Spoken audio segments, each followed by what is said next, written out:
ఏం జరుగుతుంది? మళ్ళీ హైడ్రా విషయంలో కూడా చాలా హైడ్రా వల్ల కూడా హైదరాబాద్ నగర పరిశ్రమలో కూడా అదే విధంగా ప్రజలందరూ కూడా గవర్నమెంట్ కూడా చాలా న్యాయం జరుగుతుందని కూడా గవర్నమెంట్ అంతా కూడా మరి చెప్తుంది. మరి ఇప్పుడు మళ్ళీ మీరు ఏ డెసిషన్ తీసుకోబోతున్నారు?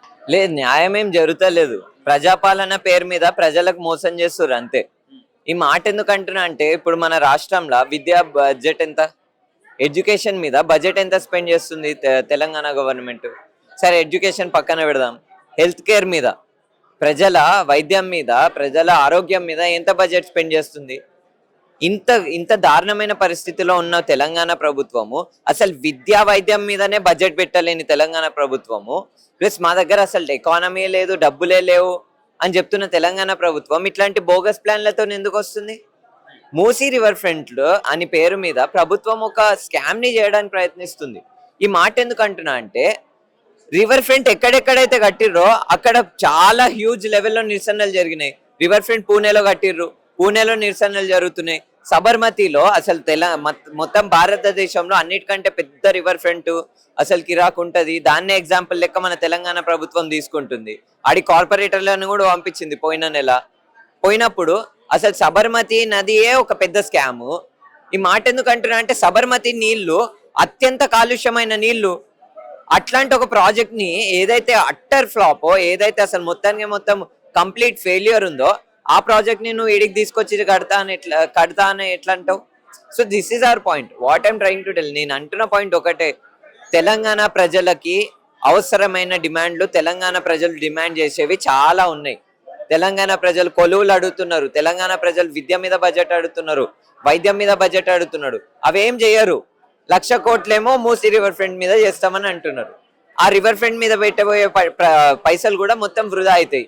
ఎందుకంటే అసలు రివర్ ఫ్రంట్ వల్ల ఎక్కడ నీళ్లు సాఫ్ కాలే, ఎక్కడ పర్యావరణం సాఫ్ కాలే, ఎక్కడ ఏం జరగలేదు.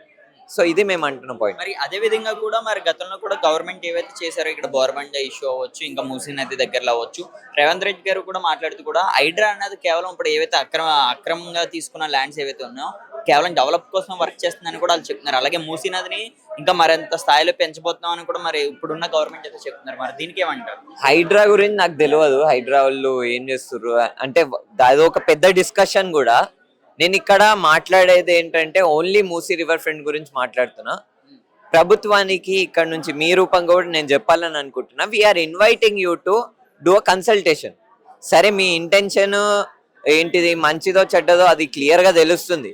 మీరు ప్రజల దగ్గరికి ఎవరి ఇల్లులు అయితే కూల్స్తున్నారో వాళ్ళకే చెప్పట్లేరు మీరు ఏం కడుతున్నారో. ఇప్పుడు మీ ఇల్లు ఉంది, మీ ఇల్లుని ఒకడు కూల్చేస్తా అని అంటున్నాడు. ఎందుకు కూల్స్తున్నారా భయ అని అంటే నేను చెప్పను. ఏంది తెలంగాణ భవిష్యత్తు కోసం హైదరాబాద్ భవిష్యత్తు కోసం అని చెప్పేసి డైలాగ్లు కొడుతురు. సో బఫర్ జోన్ లో ఉన్నాయి, సరే బఫర్ జోన్లు ఉన్నాయి, ఎఫ్టీఎల్ ఉన్నాయి. కానీ ఆ బఫర్ జోన్ ఎఫ్టీఎల్ గురించి చర్చ పెట్టినప్పుడు ఆ బఫర్ జోన్ ఎఫ్టీఎల్ తర్వాత నువ్వు చేసే పని ఏందో ఇంపార్టెంట్ కదా. ఏం చేస్తావో చెప్పాలి కదా. ఇప్పుడు 2024లో 300 దగ్గర 300 ఇల్లులను కూలగొట్టిర్రు. గంట ముందే చెప్పిర్రు ఆడ బస్తీ వాసులకి, మీ ఇల్లు కూలుస్తున్నాయి, జల్దీ నడువుర్రు అని. అంటే అసలు నువ్వు బస్తీవాసులకి ఎందుకు గోలుస్తున్నావు, ఏంది ప్రాజెక్టు, ఏం రిపోర్టు, ఏం చెప్పకుండా ఎట్లా కదులుతావు? సో ఇది ఒక ఇంపార్టెంట్ పాయింట్. సెకండ్ పాయింట్ ఏంటంటే, ఈ రివర్ ఫ్రంట్ పేరు మీద పర్యావరణం కాపాడగలుగుతాము, రివర్ ఫ్రంట్ పేరు మీద మనము ఫ్లడ్స్ ఆపగలుగుతాం, ఇవన్నీ డైలాగులు కొడుతున్నారు కదా. ఇవన్నీ ఇంప్రాక్టికల్, ఇవన్నీ అసలు ప్రాక్టికల్ కాదు, ఇవన్నీ సైంటిఫిక్ కాదు. ఎక్స్పర్ట్స్, సైంటిస్ట్ అందరు చెప్తున్నారు కదా ఇదే మాటలు. సో అది కోరుకుంటున్నారు గవర్నమెంట్ నుంచి? మేము గవర్నమెంట్ నుంచి కోరుకునేది అయితే మా ఇల్లేనండి. మా ఇల్లు ఏదైతే మీరు తీసేసుకొని మీకు టీడీఆర్లు అవి ఇస్తామని చెప్తున్నారో, మా ఇల్లు అయితే కన్ఫర్మ్ మాకు కావాలి. మేము ఏ టీడీఆర్కి కానీ ఏ కాంపెన్సేషన్కి కానీ మేము రెడీగా లేము. మేము మిడిల్ క్లాస్ పీపుల్, మేము జీవితం అంతా కష్టపడి కట్టుకుంది ఒక ఇల్లు అండి. ఏ మిడిల్ క్లాస్ వాళ్ళ ఏమంటారు లైఫ్ అంబిషన్ అయినా ఒక ఇల్లు, అందులో వాళ్ళ ప్రశాంతమైన జీవితం. దీన్ని అంతా చిదిమేసేసి ఈరోజు వచ్చి మేము ఇల్లు తీసేసుకుంటాము అని అంటే we're not ready for that. అది డెవలప్ చేయట్లేరండి, అదే కదా మెయిన్. మీరు డెవలప్ చేసేది అయితే ఫస్ట్ ఇప్పుడు వచ్చి మూసీ స్ట్రీమ్ చూడండి, ఎంత చెత్తగా ఉందో, ఎంత ఏమంటారు ఎంత డర్టీగా ఉందో, ఎంత మురికిగా ఉందో మీరు వచ్చి చూడండి. ఫస్ట్ దాన్ని క్లీన్ చేసే ప్రయత్నం చేసిన తర్వాత డెవలప్మెంట్ గురించి మాట్లాడండి. ఫస్ట్ వాటర్ ని క్లీన్ చేసి తర్వాత డెవలప్మెంట్ గురించి మాట్లాడండి.